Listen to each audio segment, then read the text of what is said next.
All right, I see our Zoom webinar room filling in. Welcome everyone. I'm gonna give it a few seconds while the crowd The comes crowd goes wild.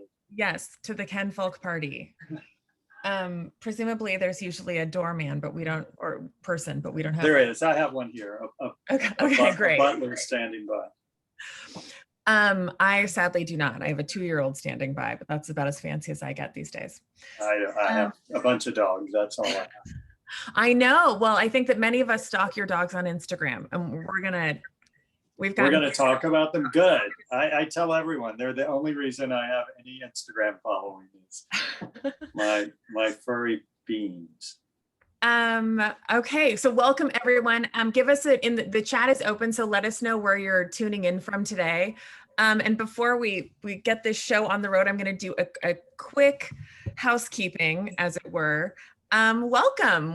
Thank you for joining us at Alta Live. This is the digital event series at Alta Journal. Alta is a quarterly magazine focused on California and the West. We feature artists. Actually, here's our brand new issue that's not out yet. Michael Schwab. We cover all that is exciting, interesting, historical, curious, innovative about the West.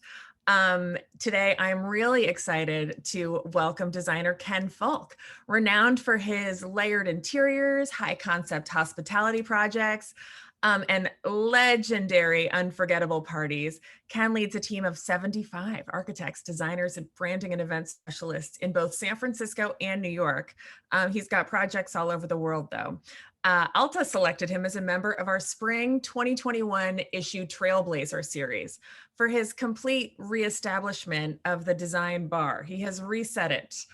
Ken is at the peak of his career right now, and so it is a major treat to snag him. We're going to talk for about 30 minutes today. Please use the Q&A button down here below. We're going to get to as many of your questions as possible. We're also going to take a look at some of Ken's work on the West Coast. But I believe, Ken, you're in Provincetown, Massachusetts right now. I am. I want to meet that guy you described. He sounds so exciting. I am on the East Coast. I'm in our little village of Provincetown, which we've had a home here for maybe 16 years, and we spend a lot of time here. It is my other love next to my beloved San Francisco. So you're kind of famous in San Francisco. I think of you as a restaurant interior. I know that's, the Leo's Oyster Bar is kind of when I started to become really familiar with your work. But can you tell us a little bit about, as you're now on the East Coast, you have 2 offices, 2 kind of like home bases, San Francisco, where your famous Treehouse home is, and a New York office. Can you, as Alta is a magazine focused on the West Coast, can you identify what makes West Coast style? How is the West Coast style different from East Coast style? Well, I moved there. I moved to Boston out of college. I grew up in Virginia and moved to Boston and met my now husband there. And neither one of us had ever been to California. It was sort of this mythical, magical land. And I created some elaborate Christmas gift for him to take us there. And, physically, it's so different. You go, we both came and we were just sort of taken back. There's a quiet beauty, even to Provincetown, which I equate a lot to San Francisco for. There's a lot of similarities that we can talk about later. But, there's an arresting beauty to California. There's a rawness, there's sort of this promise and hope. If I always think about, there's a great book, a Pulitzer Prize winning book called The Angle of Repose. It was written in the 70s, and I certainly didn't read it then. I read it as an adult, an assignment from my mother-in-law to read this book. But it's all about the sort of promise and greatness of the West. And to me, it remains and it inspires me. I think it not only impacts the physicality of our surroundings, but it also, and it affects how we feel and how things look and how we approach life. And so it is very different to me. And I think my design there is very different. A chunk of our business is private. A lot of the work never gets seen because it's for private individuals. We get to show some of it, but certainly, and one of the appeals of doing some of these splashy hospitality projects is we get a bigger audience. We get to share it with more people, and that's a real appeal. But aesthetically, I think there's a sense of optimism that is imbued with California in particular and the West that is, I think it's contagious. It's probably the reason most of us have been attracted to it, and it hasn't diminished for me. So when you're designing, in terms, how important is sense of place, the environment that you're in, not just the kind of architectural space, but the surroundings? You have this incredible kind of famous in the world of design home in Provincetown. And in San Francisco, it's called the Treehouse. It's oft photographed. How important is those surroundings, that energy, the energy of Provincetown versus San Francisco versus Boston? You just did a restaurant there. Miami, a hotel with Pharrell. Want to know about Pharrell? He's here. Oh, and he'll be performing. He will be performing. But how does that impact kind of the exterior of your surroundings impact the interior of the space? I mean, it is an integral part of it. We like to create spaces that are transportive. You enter them and you're like nowhere else, but at the same point, they're rooted in a place. We create the Goodtime Hotel in Miami or Carbone in Miami, and they are intrinsically affected and inspired and influenced by where they are.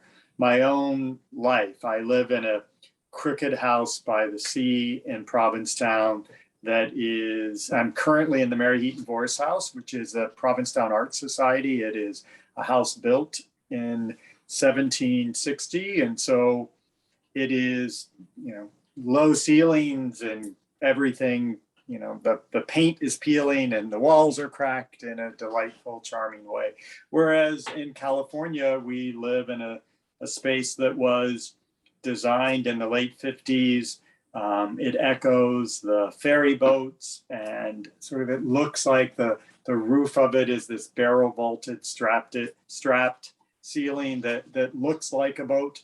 And so they're very much, and the way we live in them is impacted by the environment. So there's no way to detach them. And I think, not that we don't sometimes see that, but I feel like it would never be as successful if you didn't really understand and have a sense of place.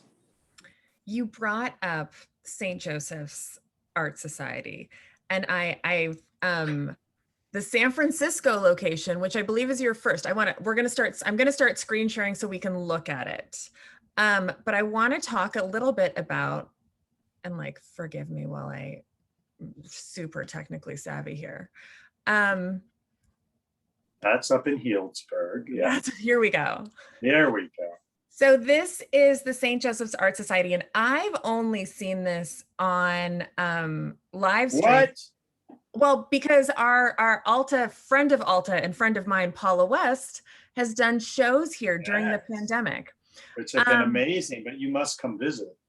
I must come visit, yes. And it's in San Francisco. So this is... And it's open and ready to receive visitors. Okay, great. What's the story? This is a real old, this was an old church that you've taken over, and the concept now, as of this year, I believe, has become a nonprofit. So there's always been a nonprofit, but it is a National Historic Landmark. It was built in 1913.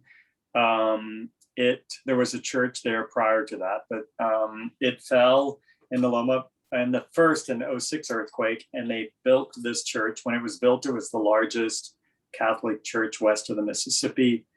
It was a prosperous, grand building, but in 1989, it was damaged in the Loma Prieta earthquake and remained empty. It was red tagged. The church eventually sold it off. I drove by it for 20 odd years and would look at it and think someone needs to do something. Occasionally a sign would pop up proclaiming something was happening, but it never did. And eventually I thought that it probably would have to be torn down just by the condition on the outside, until one day I happened to be invited to look inside. And, it was literally raining inside. It was filled with tens of thousands of pigeons, and the walls were black with mold and mildew, but it was glorious. And standing there, I said, I think I'm supposed to buy a church. And it wasn't because I had some grand mission or I knew exactly what I was supposed to do with it. It just felt like somebody needed to step up and try to save this glorious building. Originally, I had illusions of grandeur that it would become my studio, but it became pretty clear when you're in the space, it is enormous.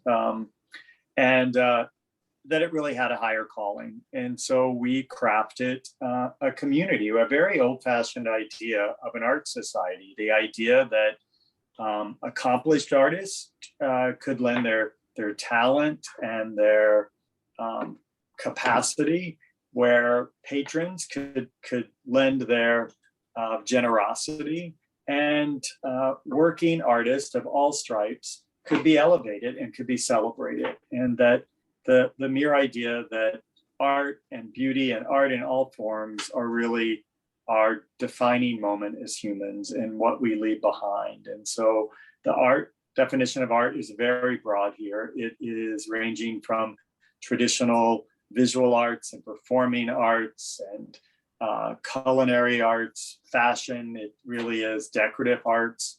And so we've built a really extraordinary community. We started out with a 501c3 foundation, but during the pandemic, when we really couldn't gather here, and I was very worried about whether this whole endeavor might survive, what became apparent was that the community wasn't confined to these walls, that it was bigger than this, the idea was bigger than this. And so rather than contracting, we expanded. And we also made the decision that all contributions to the church, we used to separate them into a for-profit entity. We now have all contributions for membership go to the 501c3 foundation, the St. Joseph's Arts Foundation, to support the work. We have now are in the process. We've acquired a new location in Healdsburg through the generosity of some of our patrons, and are opening Little Saint, which you'll see in a minute. Mm-hmm. And we also acquired, this is in St. Joseph's, one of the salons. That's the work of an amazing duo, a Dutch duo you see with the Scarlet Ibis there. And the beautiful Pierre Ferré fabric, by the way. It's quite a luscious building. But we also, which I don't know if you have images, this is the center apse of the church, the very first piece of art that was ever attached to the church, the only piece truly attached, is Catherine Wagner, who is a dear friend. She is a founding artist of St. Joseph's. She won the Rome Prize and was in Rome one year photographing the Capitone Museum. And this is from the Hall of Emperors. It is actually the only empress there in the center. So it is a site-specific commission piece, and really meant to integrally anchor art into St. Joseph. And so it's really beautiful, and also quite special and important.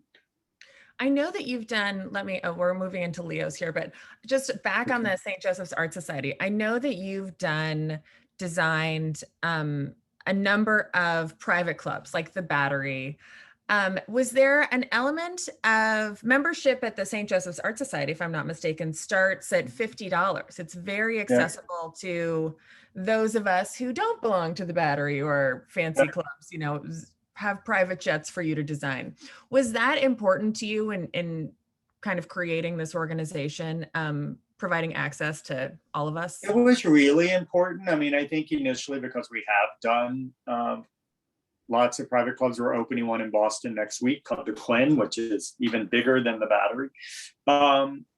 Was that this was just sort of thought of as Ken Fulk's new private club. And that was never the intention. It was meant to be a tight community of people. But from the very get-go, we've always allowed the public in. We give daily tours, there's retail. You don't have to be a member to come. But we also wanted to broaden. Instead of keeping the community small, we've decided to really open it up. So it is as little as $50 to become a member and learn about all the things we're doing and support them. And then, you know, it goes up from there that you can partake. As I was going to say before we moved to Leo's, we have expanded it here into Provincetown with the Provincetown Art Society that's housed here in the Mary Heaton Vorse House, this wonderful house from the 18th century that has incredible programming already this year and supporting. It's really not so much about being a new arts organization. It's much more about building a community to support the arts organizations and artists that are already there, a place to come and gather and create connectivity for people who believe and want to support the arts. And so right now at St. Joseph's, we have an amazing show that is up called Becoming. It's curated by Erica Demon, who is one of our artists in residence. You can read about her, several articles in the Times about Erica. She's an extraordinary artist in her own right, who helped curate with the San Francisco galleries, a collection, I believe, of 30 some galleries that we're teaming with to help support them. And it's a beautiful show. So please come. We will, and for those watching who are, don't worry, we are taking copious notes during this, and we will send everyone links to all of this, make it very easy for you, hopefully. I literally answer messages on Instagram when people ask me if they can come, and I respond to them and get them a tour. So oh, good. All right. Well, just, you know, reach out to me that way. I will. Okay. Okay, let's go check out Leo's Oyster Bar. Now this, you've done a number of restaurants, but you know, and perhaps it's just my perception of like what I was reading at the time, but all of a sudden the Anna Weinberg's kind of oyster spot in downtown San Francisco became this, oh my God, have you seen Leo's Oyster Bar? It is incredible. The look of it is just so unexpected. It's unexpected for, I think the concept's unexpected. And then this is very, very different from every other spot in San Francisco. How did you come up with this? You know, it literally, by the way, this fun, fantastical wallpaper was almost an accident because at first it didn't exist. And I walked in and I'm like, we need something on these walls. So, you know, it's not a big spot. It is probably the most beloved restaurant on Instagram for sure.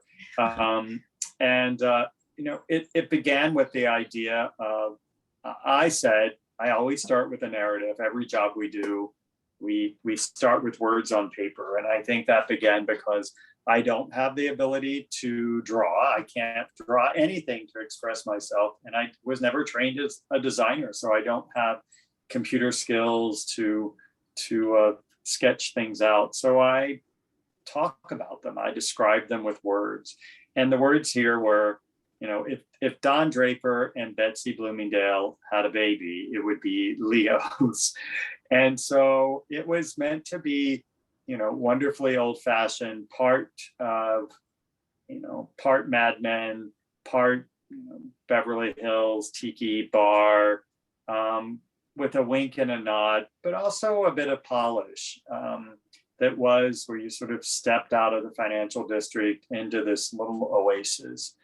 We wanted to bring back the day drinking, as we called it, where you could come in. And so it, you know, it isn't a grand architectural space. So we really did a lot to create and craft an environment that felt special, and lots of beautiful materials. It certainly stands the test of time. Look This at is that back feeling. the Hideaway. And so it is a really fun, and especially now Leo's is opening back up. We're bringing a little piece of Leo's into St. Joseph's for some fun, because I think we all need, we're ready to celebrate, and Leo's is certainly a place that makes you want to do that. You can't have a bad day at Leo's. Whose house is this?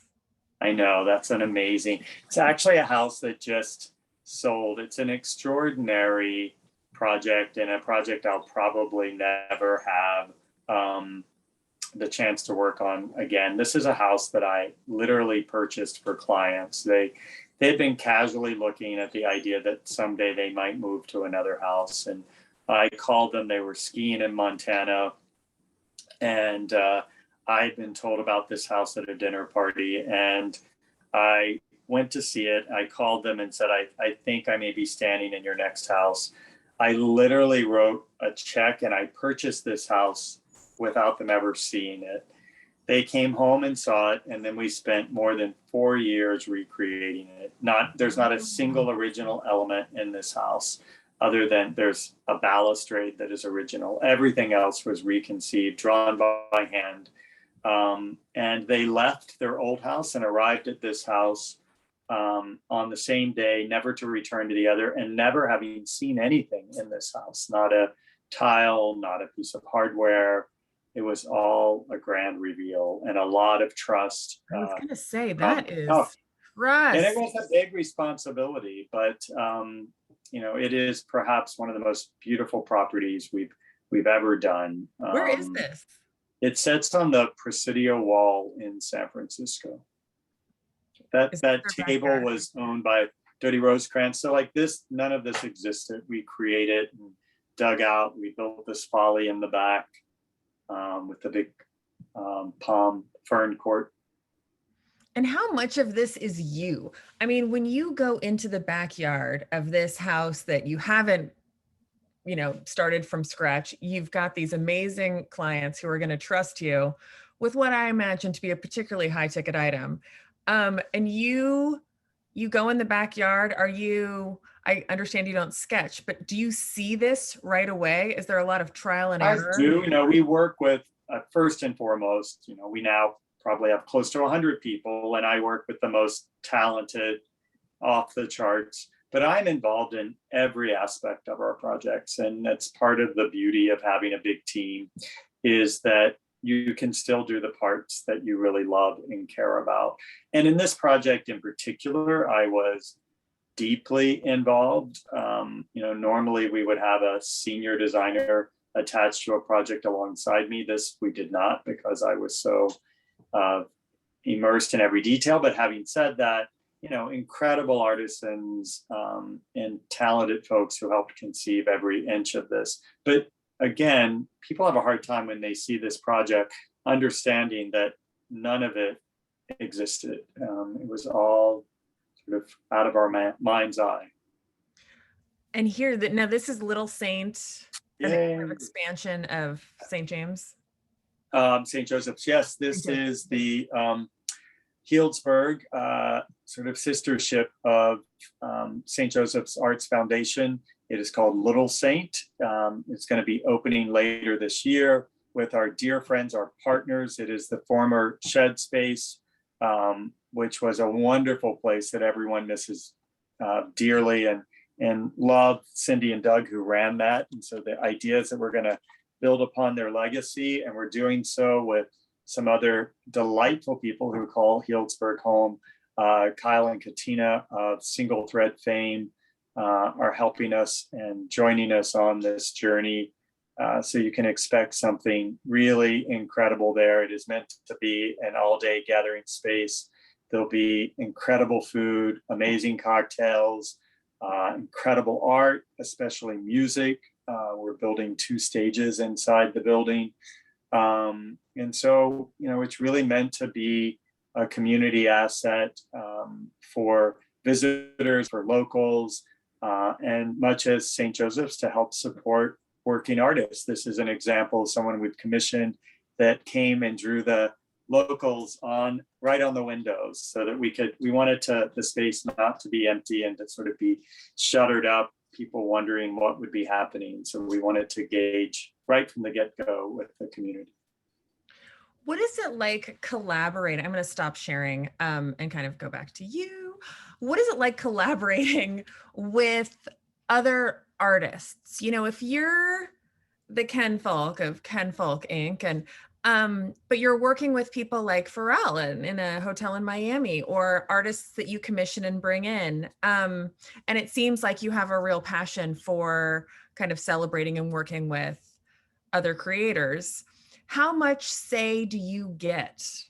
Who's gets the, you know, when you're working, particularly with a client, let's say you've got a real, you know, a super client with a design eye who's hired you to come design their home, but how much input do they get versus your vision for their space? You know, really the task is, whether it's a highly involved client or, you know, someone who is utterly uninvolved, it's about, I say, learning to speak the same language. You know, they have to trust me and I have to sort of understand them. And so it's varying degrees of how much of me has truly influenced it, but I'm sort of the interpreter. You know, I am the vessel that these things come through. And so it's like a recipe, it's a sauce. And so sometimes there's more, you know, if it's a couple and, you know, they have differing opinions, I suddenly become kind of the marriage counselor, and I become the person who helps figure that out. And so, you know, it's always, or with an artist like Pharrell and I have the best time. He's amazing, and we have such respect for one another. But he also is, you know, incredible to let me go and to let me do this. And, you know, he bows down and honors other creatives. The very first time I had dinner with him, you know, he thanks God for me. And I was like, what? You're Pharrell. Don't be. Was he wearing the hat? He was not wearing a hat at the time. Okay. But he always is wearing something fun. But he's a very good human and has become a very good friend. Oh, lovely. Okay, so I want to dive into, we're getting close to time and we're getting lots of questions. It's all right. If you have time, I have a million. So your parties are legendary. And in fact, in our youth, my best friend and I tried to sneak into one of them and did not make it. Damn it. I'm sorry. I know. I would let you in. I'm a yes guy. The people handling things, though, were rightly so to keep us away. You know, in terms of kind of throwing a party, the early lesson I learned was that, you know, making people feel comfortable and welcome is the most important thing to do. Always. At the same time, you go larger than life, big, fabulous. Can you give me a party impresario disaster story? What is did something horrible happen once that you're just still shaking your head? And yes, I mean, something goes wrong at every occasion, big, small, indifferent. I mean, I think the most I've often said that and it's been written about a lot, but the wedding that we did for Sean Parker in the redwoods there in California, which was a legendary and sort of notorious thing, lots of sort of misinformation around it. But I will never have the privilege of working on something so mind-boggling. Like, you just couldn't imagine the things that have happened, most of which no one will ever know about.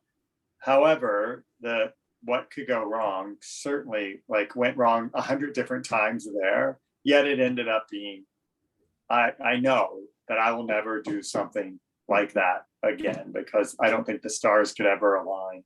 No matter how big, no matter what crazy jobs we're doing, I think the answer to what is the most incredible thing you've ever done will probably always be that 5-day affair. But the thing that went wrong was we built an entire road to host the rehearsal dinner, which was meant to be a rustic Greek feast on the beach, and it involved helicopters and barges and all of these extravagant things. And it was a ballet because the beach washes away twice a day, and how you're safely going to get 350 guests down a cliff to a beach, and how you're going to get them back up at night, and you have 450 servers. I know this is all ridiculous, by the way. Like, we grill our own hamburgers here and eat out on our little porch. So I work for fancy people, but I'm not always that fancy. But the day before this was all going to happen, we put them in a car to go down to the beach, which you used to have to hike to. And, you know, so we felt so good because now an SUV could safely take you down to this beach. And they come back up and he says, "We can't possibly do this. I am carsick." And so I'm like, "What do you mean?" And so after however much planning, however much extraordinary amounts of money, suddenly with, you know, every renowned person in the world attending, we, am I back? Someone phoned in. I didn't have my do not disturb. We were forced to move the occasion with like 24 hours notice to do something equally extraordinary. And what do you do? But no one knew the difference until now. It was magnificent, but it was like a holy shit moment. Excuse my language. We swear here at Alta Live. Do you maintain this level of chill during it, Yes. or are you screaming and yelling and crying? I don't scream, yell, or cry.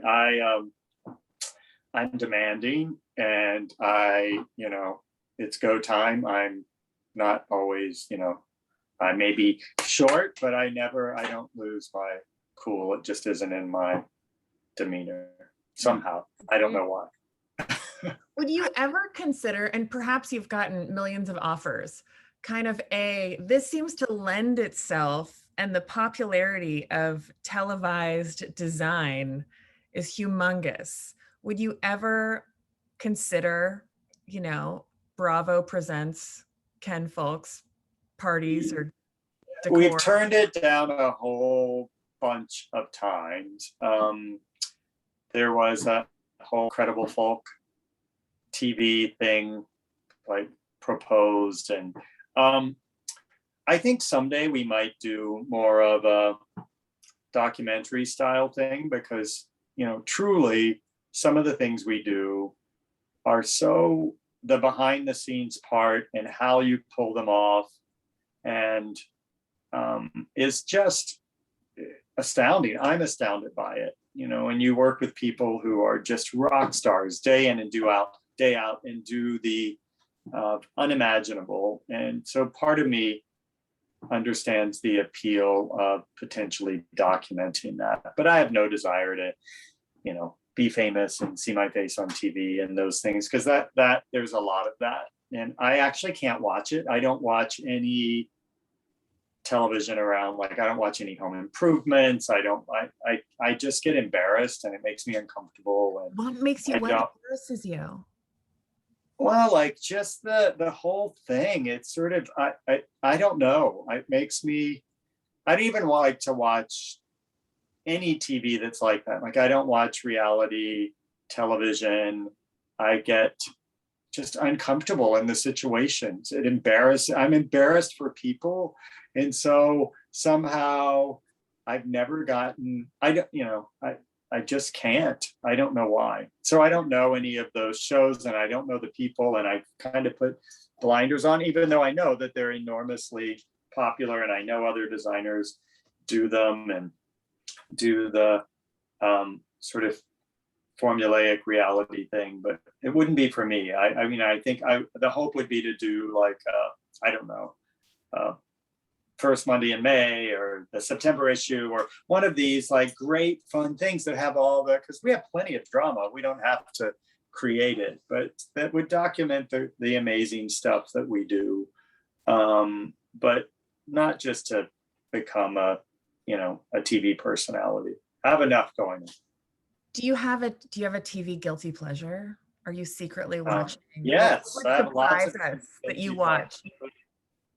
I only watch TV in San Francisco with my husband when we're together. So I don't watch it on devices. We don't have one here. We don't have one up in Napa. So it's a limited window. But sure, I mean, like, I'm someone who watched Schitt's Creek, like, who couldn't become, Reno 911 used to be a favorite. If you haven't watched that TV show and you want ridiculous, silly, trashy, funny humor, sure, I'm not highbrow about that. I love Veep. I'm actually rewatching Veep because of our current beautiful, wonderful, my friend Kamala. And if you haven't watched that, rewatch it because it's so smart and funny and filthy that you have to watch it 2 or 3 times to get every naughty implication. So the level of joy it brings me that Ken Fulk watches Reno 911 is... Come on, Reno, those shorts. I know. The best. I'm ready for the Halloween costume. That'll be it. You do not need to work out on my legs. All right, before we get to audience questions, I want to ask, is there one thing for regular folks that you can kind of... Oh, I lost you again. I'm back. I forgot to put on the do not disturb. That's okay. You're busy. I get it. Is there one thing that regular folks here, me, Beth, who goes to, Target, should invest in? Is there something that a tip that you could give us? What can we do to make our space more special? The number one tip is, if a light can turn on in your house, you have to be able to dim it, inside or outside. Go buy dimmer switches. Go buy lamp dimmer switches. Lighting is the number one mistake in any environment. Dimmers. Oh, people in the everywhere. Dimmers. Like, you come to your house and you've got you got the fluorescent tube and the lamp, and even the nicest places. Do you know who's most guilty? Like, weirdly, the French can be very bad at it. You go to some incredible historic wine cave in the south of France, and it's like Walmart when you walk in with the light. And so none of us, everybody looks better in like controlled, dimmable lighting, and environment looks better. So that's the best thing you can do. And it's shocking how few places take it in truly into consideration. But in your home, such an easy thing, and it will, brings the mood. You relax, you come home, you dim the lights a little, you pour a glass of wine, you feel better. Turn on Reno 911. You turn on Reno 911, you watch Niecy Nash. It's great. All right, I've got some questions for you. Who influenced your development as a designer when you were in high school and college? I grew up in a matriarchal household where my mother was one of, she had 5 sisters, and the world sort of centered around them, and, they would entertain, and it was always cooking and food. So that definitely was an influence. However, I was an alien since I was a little kid. Like, literally, I write about in our first book, I write about, I would go to the store on my own. I would walk down the street in our little town, and I would go pick out my blue blazers. I picked out dresses for my mother. I was in charge of every holiday. I redecorated our living room and my rooms, and and they let me, because they were a little bit like, who is this kid? But undoubtedly, growing up where being gracious and polite and hospitable, it was expected, and sort of ingrained. And so it was never a question. I just sort of took it to another level. You grew up in Virginia. Mm-hmm. So you've got the Southern, I don't know if Virginia. I do. I don't have the accent, and I never had the accent for some reason, but my entire, we could call my mother now and she would be like, Kenneth, this is your mother calling. She's, everyone in my family has an accent but me. Wow. Troy asks, what are some great color palettes that you're seeing for the rest of 2021? I don't know that I'm ever really a trend forecaster because I feel like color moves you. I definitely fall I don't fall out of love with colors, but I fall sort of I'm entranced by them. I definitely think after this moment, color. This You can never moment go of wrong. the pandemic. This moment of being yes, sort of we need joy. And I'm looking behind you at some peonies, and there isn't a pink that I don't love. Everybody looks good in pink. Every room looks good in pink. But to me, and that is the other tip I would give. People are very afraid of color for some reason. They're afraid to make a mistake. And on our first book, that's the little tagline: "Fear is the enemy of good design." And we're afraid. Don't be afraid. It's only color. The book is The Magical World of Mr. Fulk. Mr. Ken Fulk's Magical World. Mr. Ken Fulk's Magical It's okay. World. It's a long. Everyone thinks I'm a magician, but however, the book has lasted a long time, and it's still. Will there be another book? There is another book coming out next year, and it's tentatively called The Movie in My Mind. But I have to say, very proudly, the first book, I wrote every word. It was, if you ever are bored and want to sit home and read, you can literally read our book. It's all the stories of how all of these things happen. There were no ghost authors with it. It holds up, I think, because it isn't just a book of pretty pictures. It's really sort of biographical about how this big life came to be. And I'm sort of as in awe of it as everyone else sometimes seems to be. Okay, I'm going to do two more questions. How do you come across your next project? And really, I imagine at this point, the kind of opportunities, and I could be wrong, are you get to pick what you do next. How do you decide? And is there someone on your bucket list? If the White House comes to you and says, give us a new Oval Office. Yeah.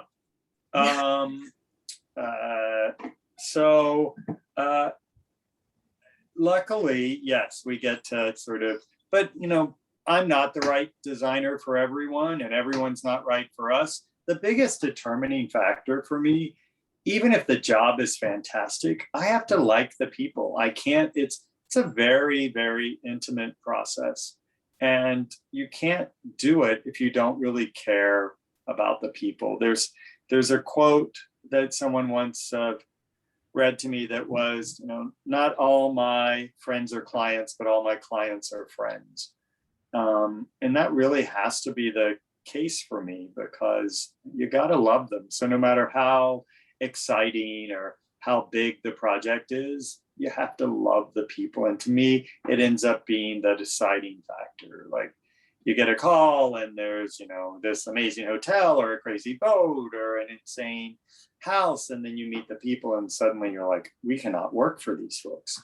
That's this is a no matter how great it is. And I've learned that lesson, and it creates a happy life to have great projects with great people. And that's truly the greatest, privilege for me. Yeah, that's a blessing to get to. Oh my gosh, I won the lottery. And then is there anyone on your client bucket list? Client bucket list. It's a hard one. Sure. I think more so of things we might want to do. We've done fashion, I probably could dabble more in that. We've had headdresses that have gone down the Dolce & Gabbana runway. We've designed shoe collections. We haven't done a movie. And our new book is tentatively entitled The Movie in My Mind, because that's how I think of our projects. I think of them as movies. And so somehow I think that that might be, as opposed to a project or a space I want to design, I think that's a space I'm intrigued by, and that I could see us maybe making a film. Maybe that documentary is something we'll make ourselves. Very chic and fabulous. With that, I feel like you've I missed didn't like dress up for you today either. I'm in Provincetown garb, but no, this is great. And I feel like you've missed 17 calls since you're speaking with us. So I know I'm sorry I forgot to be a good. Hopefully one of those. I really would love to see you do a White House. Like there's Okay.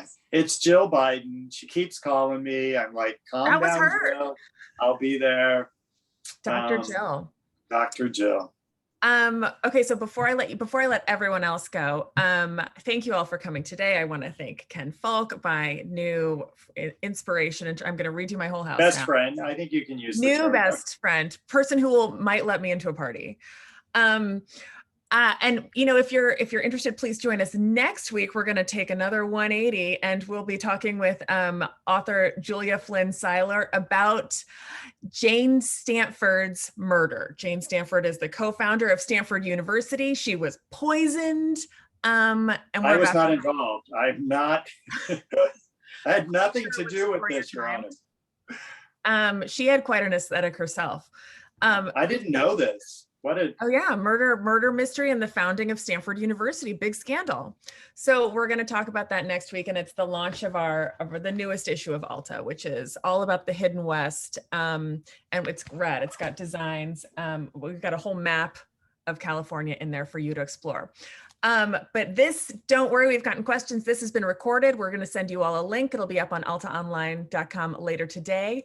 We are forever fans of Ken Fulk. Thank you so much for taking the time. My God, my privilege. Thank you, and my pleasure. I have enjoyed it, and I'm so excited about the magazine, and it's wonderful, and it celebrates a place I love dearly. So thank you for making that happen. Well, you're welcome. With that, everyone, I'm gonna let you go back to your lives, and stay safe, and have fun at your next party. Take care.